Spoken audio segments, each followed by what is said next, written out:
right, everybody, it is showtime. I am so glad you guys are here. It is straight up at 12 o'clock, and we definitely have lots of people coming in. I was blown away by over 300 people registered for this little virtual lunch and learn. So clearly, there's a craving to get some insights and knowledge as it relates to 2026. But let's jump in. What I want to be able to talk about here is for those of you that are, I say, new-ish to my content.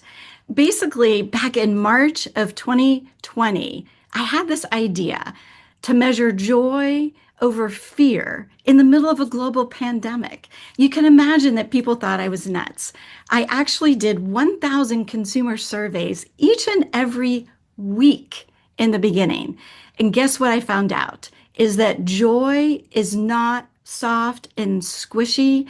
Joy is a leading indicator of the economy. And it was back in 2020 as a leading indicator of the economic recovery. And then today, almost 6 years later, joy over fear is a leading indicator. And I'd love for you to think about this line because this is what it's going to be all about. Think about this. When joy is greater than fear, growth begins. Isn't that awesome? When joy is greater than fear, growth begins. So we're going to go on this journey, and I've got a lot of really interesting insights to share. Before we go further, I just wanted to jump in and say thank you so much for taking the time to watch this session today. What you're about to hear are the patterns and the signals that I'm seeing from thousands of quantitative consumer surveys from my proprietary research. And I call that research the journey back to joy. We ask questions differently, and we look at the data differently to get underneath of what's really happening to explain the consumer spending and the emotional shifts. And we help leaders understand what to do next. If after watching this session you have questions or you need help translating the insights for your organization, feel free, there's a link below, schedule a free strategy session with me so we can get to the questions that you have and the answers that you need. Well, I hope you enjoy this session and look forward to connecting with you soon. But what I want to do is, again, with all these new names that when I was looking at the people that have registered, I wanted to make sure everybody understood the breadth and the depth of this data set. I have over 90,000 consumer surveys trended since March of 2020. I do a lot of posts on restaurants, but I bet many of you didn't know that I actually track 8 business verticals. And you can see over here what we have, the big verticals around travel, entertainment, restaurants, but we have retail, all of these things. And so it's this massive Rubik's Cube of insights. And what I even have is 60 restaurant brands, 20 retail brands. And so it's not just macro consumer sentiments. It's through the lens of joy in all the things that we do each and every day. Everybody listening, we've all been, today is a good day for many of us that we're stuck at home. A lot of our joyful activities that we have, we aren't able to do. But when you think about this research, the business of joy research, this is what it's all about. And I'm going to share with you today just a snippet of some of the data. The data, most of the data I'm going to share with you today, I got back Friday. So this data is less than a week old. And that's what I love about doing these webinars and these lunch and learns is I'm going to give you the most up-to-date insights.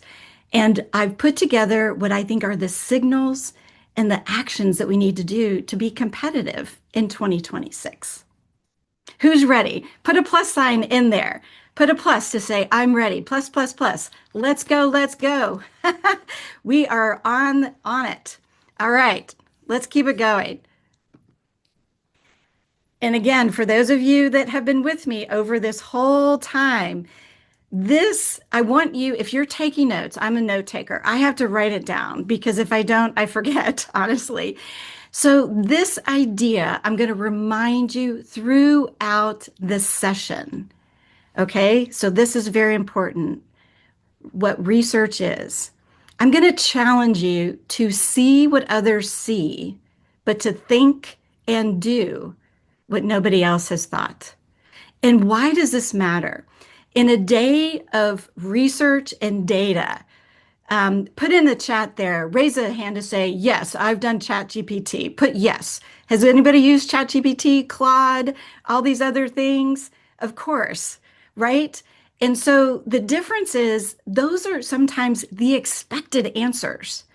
And as a researcher and a consumer strategist, what I do each and every day with my clients is to help them see beyond the obvious and to ask different questions to be able to unlock growth. We're going to have a deep dive on AI, so I can't wait to share that. But think about this. See what others see and think and do what others don't. Okay, so that's going to be a big theme of today. But when I think about this idea of the name, when you are trying to come up with a name of what should I call this session, I decided to call it 2026 at the Edge. And I have to give a shout out because I think I see many of you that are in the cohort with Dr. Nadia Zhishambaeva. And I'll send that out when we send out this recording. But I tell you, I met her a couple of years ago, changed my world in such a positive way. I went to Dublin last year for what was called a reinvention summit. And if you're not thinking about reinvention as a continuous process, then you will fall behind. And I'm going to give you 3 data points that I think are going to be so compelling that you're going to think about just day-to-day reinvention, night and day different. But this is why I called it at the edge. Because as businesses, we are at the edge. At consumers, we might feel at the edge. As humans, we kind of feel like we're at the edge. So we have to continue to reinvent. So let me share with you these 3 sound bites that really helped shape my thinking over the last couple of years. The first, disruption. Everybody today, I'm experiencing a disruption. We were not planning to be in my home office. We were planning to be in a studio. Last night, we wanted to go out to eat. The restaurant we called it 6:15. They closed at 6. So this disruption, we think about it in big, big things. Disruption happens each and every day in the most micro of moments. But what's happening is that 53% of companies say they need to completely reinvent every 3 years. There used to be what's called a long cycle where people stayed at their job, an entire career at one company. Companies changed every 75 years in the long cycle. We don't live in that world anymore. Companies have to change every 3 years. And that's just to stay afloat. The other thing is that when you think about, many of you own your own companies, some of you are executives within the companies, but the percentage of time currently dedicated is about half. So leaders today, whatever your role is, if you're a solopreneur, a consultant, a coach, an executive, are you spending half of your time thinking about reinvention to stay competitive? And if not, today I'm going to give you some tools to actually think about that. But here's the thing, and maybe you're one of this, is that when you talk to leaders, almost 7 in 10 feel like they're struggling to figure out how to reinvent. And so the goal of today is, I've been so inspired by this whole reinvention process. I've melded the worlds of this consumer insights, what I bring to the table, in this idea of continuous reinvention. So the framework that I'm going to share today, so think of it, that 2026 at the edge. The subline of this session was the signals ahead and the choices we make. So in any business situation, or sometimes we're reinventing ourselves personally, is that on the left-hand side, we have to anticipate the change. And we're going to spend most of our time looking at the consumer data from last week and understanding what are the signals that are happening around us. And then at the end of each of those signals, I'm going to touch on ever so briefly this idea of how do we design change and how do we implement change? Because at the end of the day, if you just live in this anticipation world and just kind of watching and watching and you never do anything, then we've failed. And so the idea of getting to, again, for those of you that have followed along, it's getting to the so what, now what? And that's about the choices we make. And it's just these micro choices that we need to make. So let's get started with the three chapters. I've divided it into three concrete different spaces. And they can weave together, but I felt like this might be the best organized way to think about it. The first chapter is this combination of emotional economics. When I've done my webinars in the past, I always talk with what's the consumer economic sentiment, right? But guess what? For the last 5 years, I've always said that they're intertwined with joy and fear. And so I've decided to call this section the emotional economics because in the world today, when we see all these business results and we hear the earnings calls, have you guys heard consumers are spending less? We've heard that, right? But I want to propose a different idea. See what others see, think and do what others don't. It's maybe they are spending less, but the way to think about it is they're spending with purpose. So that's going to be our chapter 1. Then on chapter 2, we're going to talk about tech tension. And then chapter 3, it's this idea of life recalibrated. So think in your mind, lock in on this. See what others see, think and do what others don't. Okay? And our first chapter is emotional economics. Spending less, that's what everybody's saying. But I'm going to challenge you to think about it as spending with purpose. So let's think about emotional economics. I'm going to share with you these 3 guiding principles. This one question is the thing that has been the leading indicator for the last 6 years. It's basically asking consumers, are you spending as usual? Which is kind of this idea of, not too concerned. Am I anxious and very anxious that I pretty much stopped my spending? And then in the middle, the yellow is the pause. And I've been trending this over time. And the wider the gap between the red and the green, that is usually not a good sign for the economy. But let's look at to see where we are. And again, this data was from what? To just last week. And it's just a few days ago.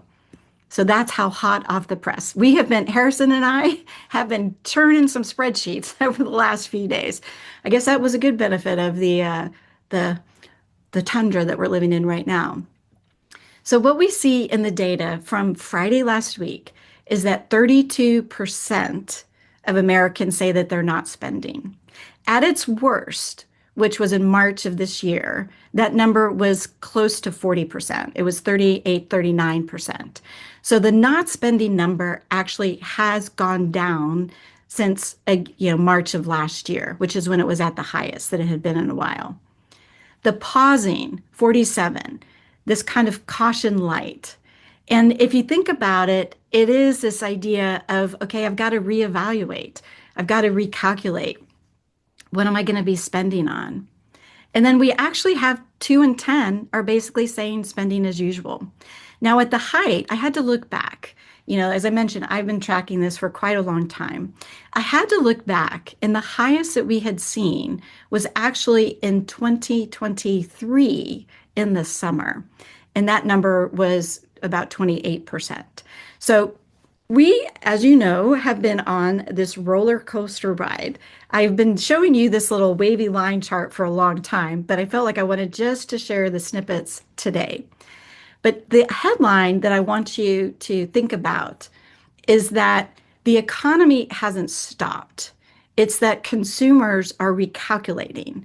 And this goes back to that idea, spending less versus spending with purpose. And I want to tell you because, we've all experienced this. Imagine when you were actually driving somewhere, you had your Google Maps or your Waze, and you made a wrong turn. And do you remember when and it used to be more annoying? It doesn't do this as much. But do you remember when it would be like spinning and it would be recalculating, recalculating, recalculating when you made a wrong turn? And so think about that from a consumer viewpoint. So I encourage us to not say just spending less. It's just they're recalculating. But let's look at the different audiences that are really important. I'm just going to pop all these on here at the same time. So these are audiences that we're going to talk more about. We don't talk enough about retirees, but there's a lot of financial wealth with retirees right now. And when you look at their data compared to total, you can actually see that the spending as usual for retirees is actually good. And if you're in the restaurant space, there are certainly track records of some of the brands that are doing well are multi-generational. They're attracting Gen Z and families and retirees. So it's the trifecta of having a great experience that can appeal to multiple generations. But look at what's happening with families and Gen Z. So what we're seeing is that yellow group. Think of it recalculating, recalculating. Do you see how big that number is in the middle for the yellow, especially for Gen Z? But then what we also see for Gen Z is the spending as usual, and this is again as of Friday last week, spending as usual for Gen Z is actually not bad. And so I encourage you, write this one down. Don't believe all the headlines because you have to go. And today, data is so pervasive everywhere, and there's conflicting data and all of this sense. But what I'm combining here is emotional economics. It is not just consumer sentiment. And that's why I believe it has been such a differentiator over the last 6 years of how people feel. And attitudes always lead behaviors. Attitudes lead behaviors. So this is why this makes sense. But the other thing is we have quantitative data to actually show that the attitudes do in fact lead behaviors. That for the consumers that are in this stressed group, basically it's kind of a sad state. I ask consumers about, do you have these feelings most or all of the time? So stressed, cried, felt like crying, sad, discouraged, fearful. And so attitudes, this is how they're feeling about life in general. And then on the bottom, calm, happy, hopeful, connected. And so this correlation is so pronounced between joy and fear. So if imagine whatever business you're in, whether it's consulting, restaurants, retail, real estate. I saw somebody in the real estate that was on the webinar today. Whoever your consumer or customer is, what is it that you can find and give them joy? Because when you actually have that and can provide that, that is when they will choose you over other brands. But how does that path to purchase work these days? All of us, regardless of business vertical, how do you get from A to B to convert to actually whatever behavior it is that you're asking for? And I am going to propose to you guys a completely different model.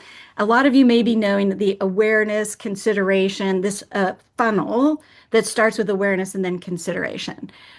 That's still important. We have to have awareness because if not, then, game over, right? But here's my thought. Here's my take based on 90,000 consumer surveys over the last 6 years. When it comes to recalculating, the data shows that the top of the funnel is it worth it? And that is hands down everybody on this call. What is it that you're doing that is worth it for your consumers, your customers, your clients? Is it worth it? Because if you can't get past that, then they're not even going to consider. That is the new consideration.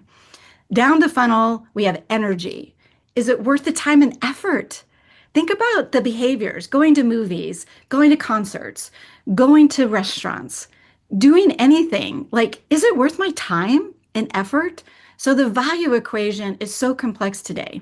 But then the risk, can I trust it to be consistent, right? Because how many times, where do you want to go for dinner? I don't know. Where do you want to go? And then somebody goes, oh, well, last time I was there, it wasn't that good. They forgot something. The food was cold. The service was bad. And boom, you are off the list. So it was never worth it. And then at the bottom, it's impact. Does this actually make my life better? And so think about your business today in these four areas to be able to drive new clients, repeat business, and make your consumers, clients, customers more joyful about working with you. So let's look at it. I usually do a lot of quizzes. And so this one, I'm going to ask you, I'm going to give you a hint. So this is that 5 on a 5-point scale, and it's definitely worth it. So think about your favorite restaurant. Think about your favorite hotel or vacation place. And would you give it a 5 on a 5-point scale on the last visit? Maybe, maybe not. And the gap between 4 on a definitely worth it scale, on a worth it scale, is massive in the sense of it's not going to translate to another visit or another engagement. So these are all the different business verticals, and I even had to take some of them out. So I'm going to give you the top and the bottom. So the lowest, was it worth it? Business trips. Okay, well, I have to say my Dublin trip was way off the scale on the definitely worth it. But in general, business trips, consumers are saying that it's just not worth it. Now, keep in mind, these are people that had the activity. So obviously, it's not low because not everybody goes on business trips. It's among those that took the trips, they're like, wasn't worth it. And again, my time, all of those things, did it have an impact? So not so much. But then nightclubs and then shopping. So I know we have a couple people in the retail business, and this is not good. That retail shopping in stores is not that joyful. All right, so let's look at what's on the top side. So tell me, like, yeah, if there's anything going on in your world as I'm telling you, please just stream of conscious, just keep putting it in here. I love seeing it. So let's see what's at the top. So going to the beach, okay, got that. And going to church, got that. Cruises, I will say, is cruises are having a moment. And we in our family, we have done a couple cruises lately, and it is pretty joyful. And it is definitely worth it. It's not inexpensive, but if you go through that funnel that I just talked about, it checks all the boxes. But so, and then kids' birthday parties. Oh my goodness. How many of you have kids out there, like little kids? So think about under 12 years old. It's not inexpensive to have a kid's birthday party. But guess what?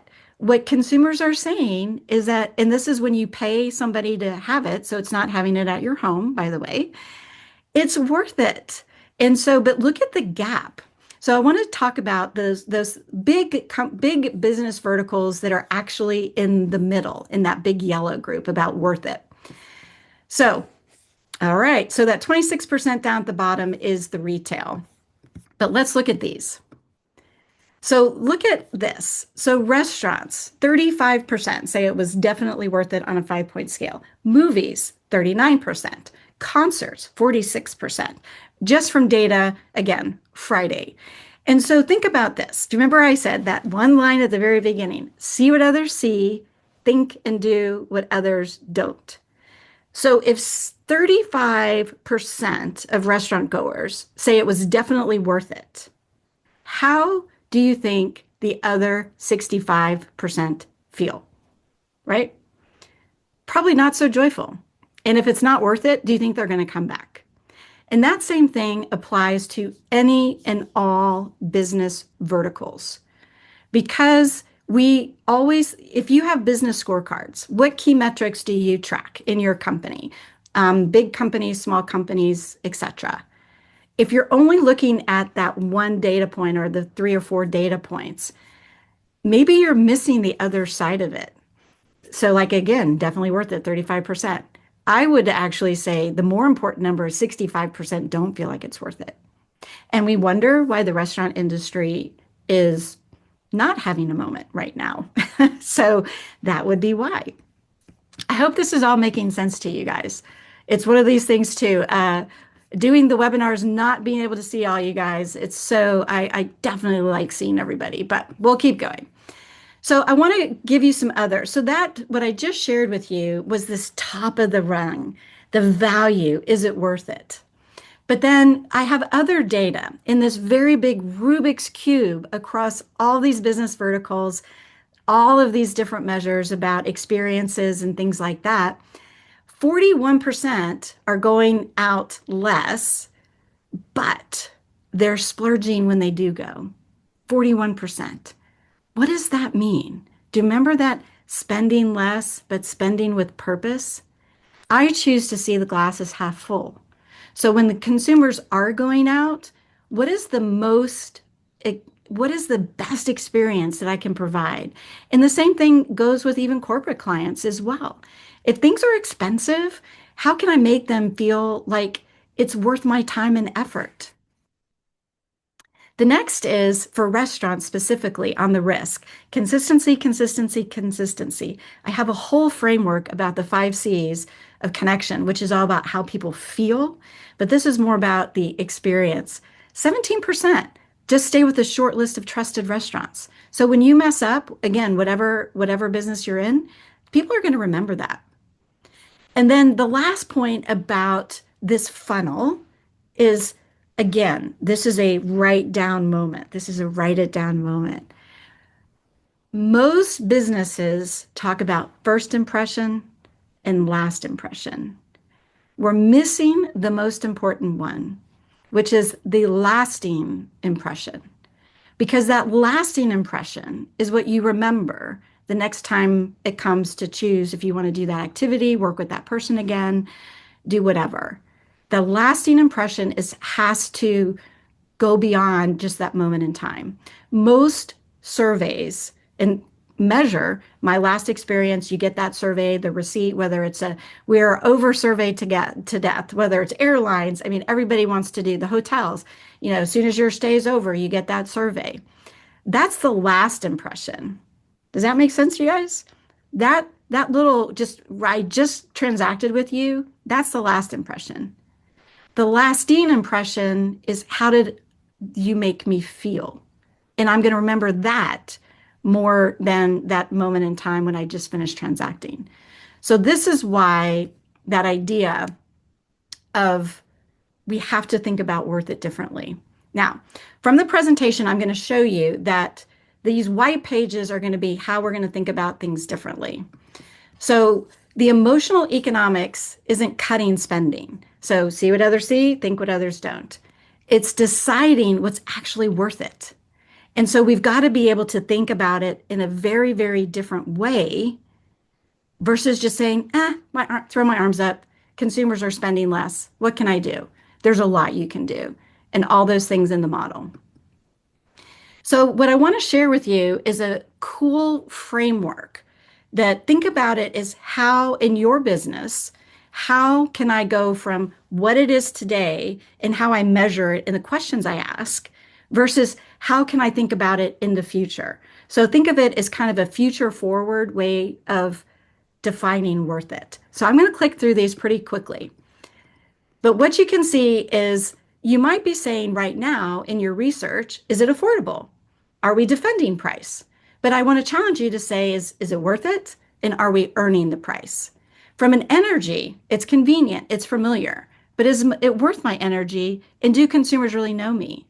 And I will tell you, most brands, they don't even, consumers, even the best advocates, the brand fans, don't understand your full offerings. I find that time and time again, every time I do custom research, we think our clients and our customers know us. They don't. And will it work? Will they forgive mistakes? And then can I trust it? Will they forgive mistakes versus not? And was it fine? Did it do the job? There's whole philosophy of the jobs to be done. Okay, but the bigger question is, will I remember it? And so these questions, when you get the replay, you'll be able to look at it. Think about the words you choose each and every day to measure your business. And I encourage you to think about it differently. Think about it in a more connection, in a worth it mindset versus a transactional mindset. All right. So that is where we ended on section 1 of our learning. So we are going to keep on moving. All right. So what is the key takeaway that you want to remember? What people see is consumers are spending less. What I want you to know, and your competitive advantage, is going to be reframing that to spending with purpose. And that is how you can win in today's environment. So the next section is what I'm calling tech tension. And it's think about this line.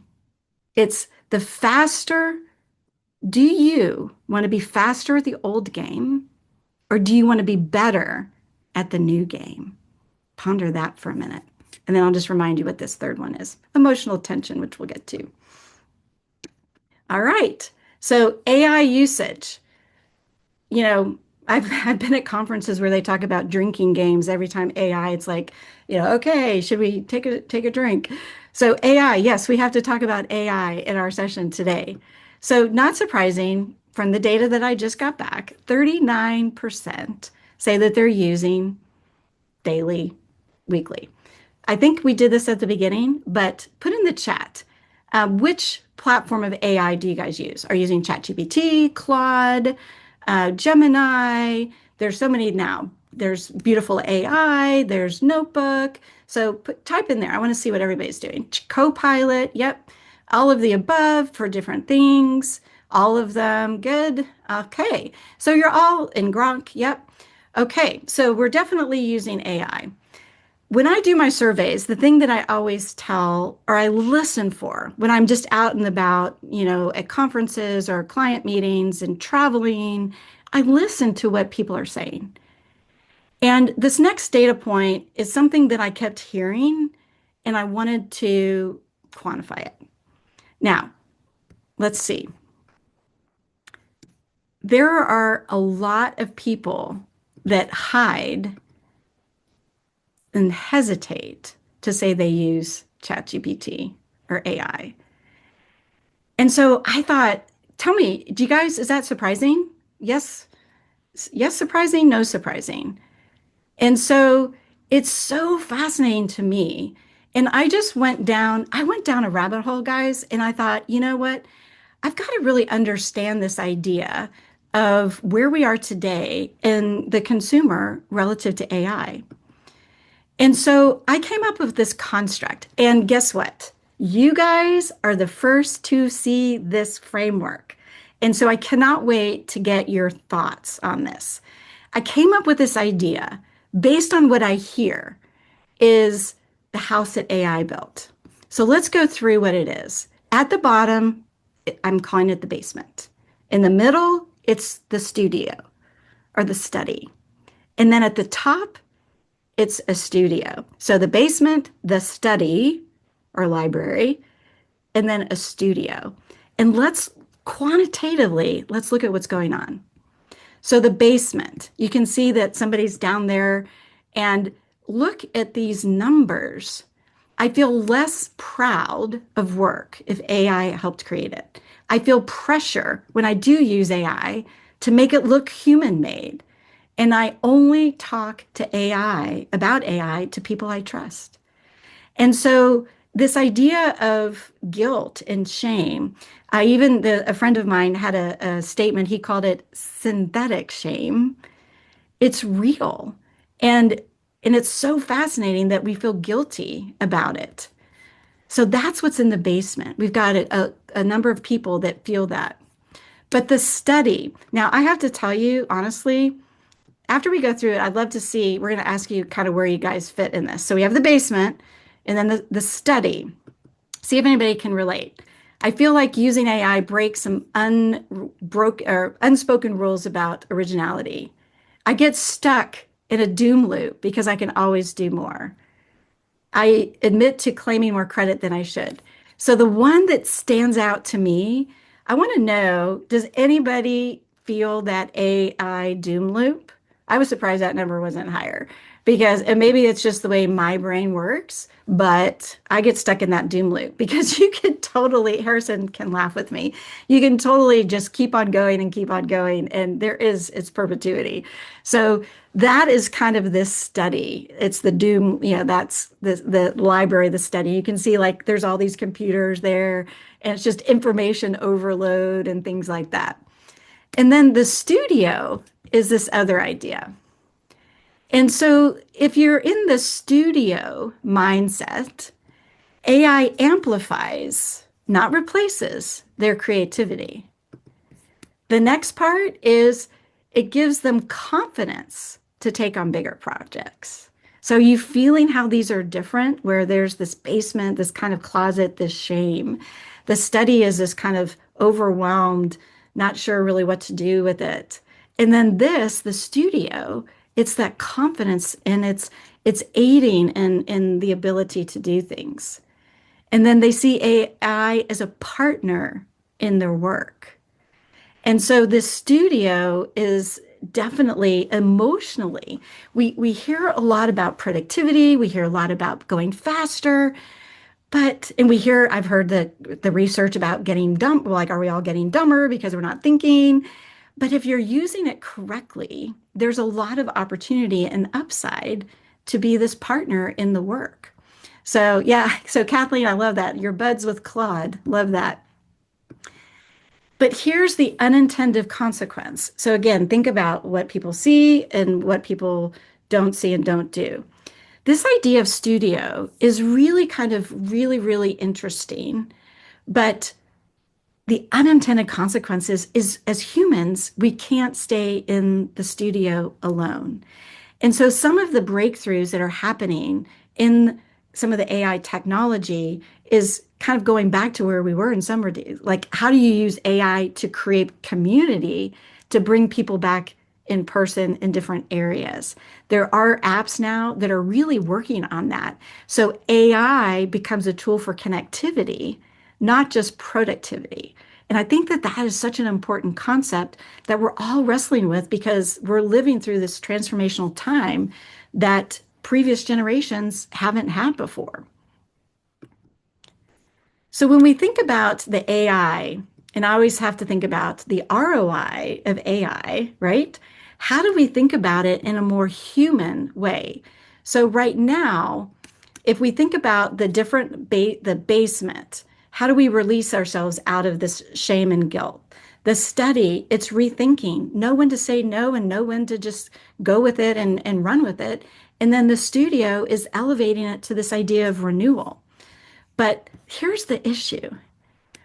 Where are you guys? Which of these? Now, I know we've all been all of these places, right? We've all been in these different areas, maybe. And so, which are which resonates? Do you guys feel like you're in that top studio? Are you kind of sometimes stuck in the doom loop of the study? Or do you still feel kind of like, huh, I'm really not quite sure I'm comfortable telling everybody where that I'm doing all this AI work. I mean, I know I had those feelings when I was first using AI, is that I was like, oh, am I cheating? Especially doing what I do. But yeah, so it's really interesting to see where you guys are. It's, going back and forth. But as humans, I want you to be conscious of where you are. And what I want to challenge you with when you're thinking about your use of AI, and if you have a team or that you use AI for your job, look at this page of how important this is. The efficiency is what we're measuring. So we need to kind of stop measuring hours saved and tasks automated. I'm sure if there's accountants out there, you might argue with me, but I think the bigger opportunity is how do we start measuring the impact of the ideas, the clarity, the confidence, and relationships? But we're not really measuring those things right now. And we're at this infantile stage of kind of awkward fumbling around with it. But I think that this is a key insight and unlock to say the reinvention is you can even break through the ceiling. But right now, the efficiency is the floor. And I hope that makes sense. So let's look at some tools again. So what I want to leave you with on this particular section is that reinvention isn't adopting AI.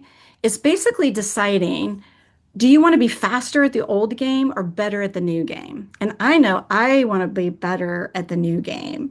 And so we have to think about it differently. And this is another really cool exercise that think of it as the today versus tomorrow. And I'm going to cover this, reasonably fast, but I would love to follow up with you guys if you have questions. The vertical axis this way is like today. So succeeding today versus failing today. The horizontal is thriving for tomorrow, jeopardizing for tomorrow. And when we look at all these things that are happening, ask yourself, what are the tasks that I use my AI for? So my belief is that the basement, it's kind of this idea of firefighting. Are you doing faster decks? Are you doing emails? Are you doing summaries? Are you doing cost cutting? And those are kind of things that are those productivity, the basement, those types of things. In the study, is it more about the vision and the pilots and the lofty things, but it's not really grounded in reality yet. So you're wishing for tomorrow, but maybe you're not even getting to, you're destroying today, meaning you're not getting to the day to day. And then the studio is about better thinking, better judgment, and decision quality. So again, when you get this playback, ask yourself, how are you using all of these? Now, it's fine that you go back. Oh, that is funny, Brandon. Ask AI how you're using it, which is great. I actually did get that little ChatGPT sent the little year in review about the usage. So that was kind of fun. But think about how do you spend your time with AI? This whole analysis has been so helpful for me because I find myself a lot in that doom loop. I'm a curious person. I'm a researcher. So of course I want to keep figuring out. So I have to watch myself to make sure that I don't just end up in the study because that's all good. But if you can't get the ideas and the action out of it, then it's not good. All right. So our section 2 is, do you want to be faster at the old game, or do you want to be better at the new game? All right. So our last chapter is this idea of staying the course, and it's life recalibrated. So I'm going to do very quickly. I know a lot of people were asking about GLPs, so I'm going to keep going pretty quickly on it. The idea is to GLP or not to GLP? That is the question. So let's see what consumers are saying. So the first is the fact that 10% in our survey, and we actually did this over 3 months, so it's aggregated, it's not just 1 month. About 10% are using GLPs. Then what we're finding is, but there's a lot more people that say they want to do it, 18%. And then 58%, they would seriously consider it if the cost was more affordable. And then 48%, if it was in a pill, and now Ro has it in a pill, are more interested in it. So this is not going away anytime soon. It is here to stay. But here's the thing. There is fear of GLP. 60% of non-users basically worry about the side effects. 58% are concerned about what happens when they stop using it. And then the next one is, GLPs feel like it's a shortcut rather than real weight management. So the fear is real. And so that is something that is going to, as these things, some news stories, amplify this, others kind of debunk it. But guess what? There actually is joy in GLP-1 users. And we put this question in because we wanted to understand, we hear about all the side effects. So, but 63% said they have a sense of control. It's an important word, control of their health. Then overall happiness has been improved. And we're asking them through their weight journey. It was basically more like I feel more happiness, improved happiness, or less, or the same. So the fact that overwhelmingly so many of these are positive, improved confidence, that's a huge thing too. And so what's happening though, so that's the joy and fear is real. But if you're in the restaurant space, this is like an ongoing debate.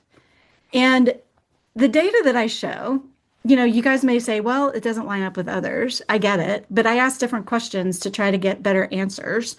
And we asked them, the people that are on GLPs, 38% actually said they're going to restaurants more, and 28% said decrease. So there is a net positive of 10 going on there. But what they're eating is different. I don't have time to go into all of that today, but I think that that's an important message. All right, so let's keep going on a little bit more. Oops, a little bit here. So what we're going to be doing now is going back. Let me go back a page here. So we're going to look at life recalibrated, and I've got retirees, families, and Gen Z. So retirees, not enough people are talking about it. Did I mention that they have a lot of residual income? They have discretionary income, but they're having some opportunities with connection as they retire. We asked a question about, is making new friends hard without seeing the same people? And I put this question in because my dad actually, when he moved to Pensacola at 80 years old, he said this to me. He goes, I didn't think it'd be so hard to make new friends. But that's a big number to me. So if you're in a business that can attract older consumers, connections is really important. 40% miss having something that gets them out of the house. So going out to eat, going to movies, all of these things can, exercise can get them out of the house, and they really are missing that. And then this one is interesting too. 60%, they're not used to necessarily in the vacuum alone having to figure things out on their own. They're used to having this community, this connection. So retirees as a new signal, everybody's talking about Gen Z and millennials and Gen X. Who's talking about the retirees? And by the way, did I mention they have a lot of discretionary income? Missed opportunity. But you guys are going to have that competitive advantage. Now, this next one is families, and I'm calling it the going out gap. These two numbers are numbers every single person on this call. I will have to do a quiz a week from now to see if you remember this one. But here's how important it is. So 37% of kids today feel anxious or worried about school. 30, and this is among households with kids, this is their parents' perception. And it's up 9 points. I know we have some educators here. If the child is fearful and anxious, do you think they're learning? What is the implication of that? If they're too scared to learn, they're going to come into the workforce kind of unprepared. For families, this is a big, big deal. Kids, moms, and dads are saying that 30% actually don't want to go out to eat anymore or be in crowded places. And that is up 5 points. So we have a generation that in the short term, you might be saying, oh, well, if I'm in a restaurant, I can do to go, I can do delivery. We have a generation that they don't know what it's like to connect around a table. And that will catch up with the industry at some point if we don't make it joyful for children to come out and play in a restaurant. It's crazy. So these are two data points that are so critical to build as a competitive advantage. So I have a question, and we'll do this super fast. What's the biggest disruption that Gen Z faced today? Any guesses? Put in the chat. Disruption. What is the biggest disruption? Okay, let's see. All right, I am going to keep going. So it is too much bubble wrapped and not enough early reps in their early careers. Only 15% of Gen Z, and I did just collect some new data on this, so some of you may have heard this data point. Gen Z does not have early jobs. They do not have the babysitting, the lemonade stands, the paper routes, and I quantitatively have data on those jobs today, actually. But 50% of boomers had jobs before they were 16 years old. 40% of Gen X did, about 30% of millennials did, and half of that for Gen Z. So when they walk into your business, regardless of what type of position, and they're 18, 19, 20 years old, they probably have done no job. That means that they don't understand the way things work. So Gen Z is not lazy. They are not just not wanting to work. They don't have those reps. So the other thing is look at this number. There's too much eating alone in front of screens and not enough around the table. 20% of Gen Z say they have no memories, zero, of eating dinner with family and friends, meals with family and friends. 20%. So you have these younger children saying they don't want, 30% of parents say they don't want to go out to eat, 30% of the younger children. Then you've got Gen Z, 20% have no memories of dining around a table, even. So these are critical industry trends that need to be addressed.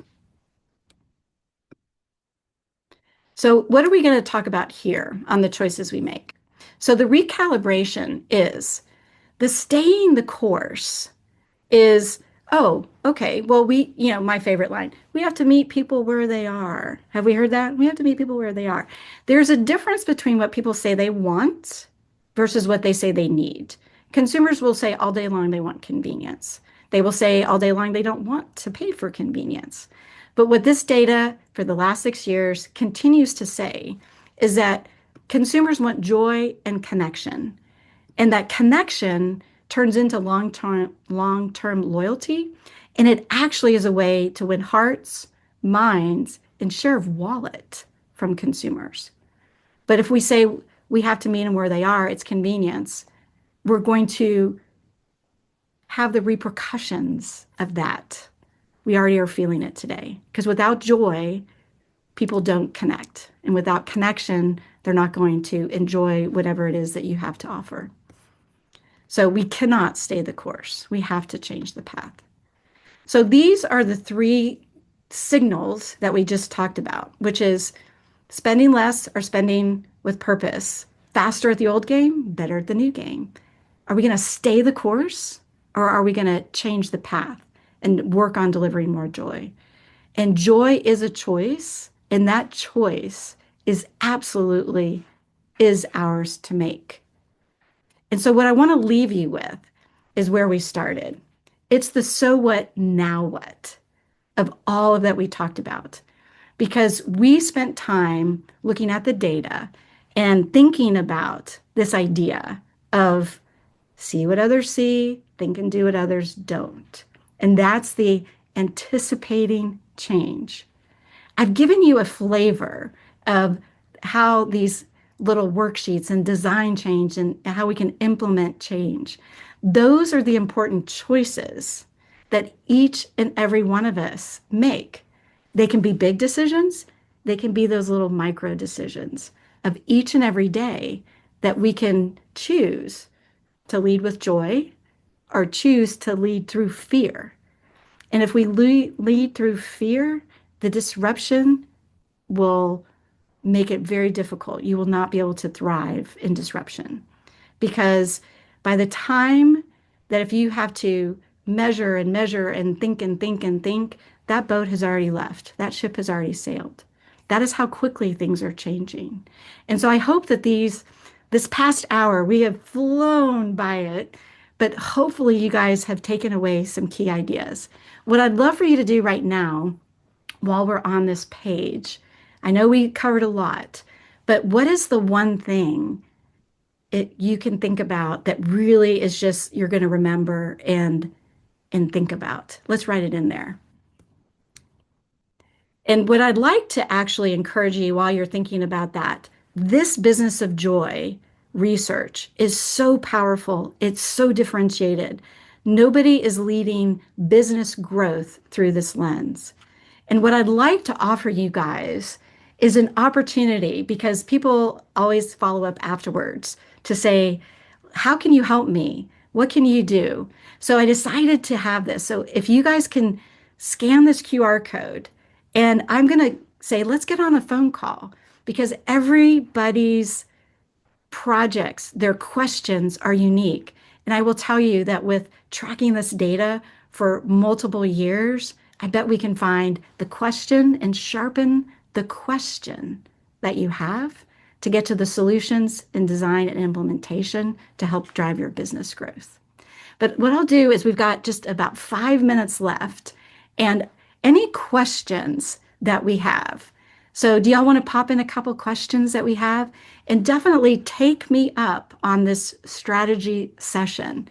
We've got a limited number of spots, but let's see.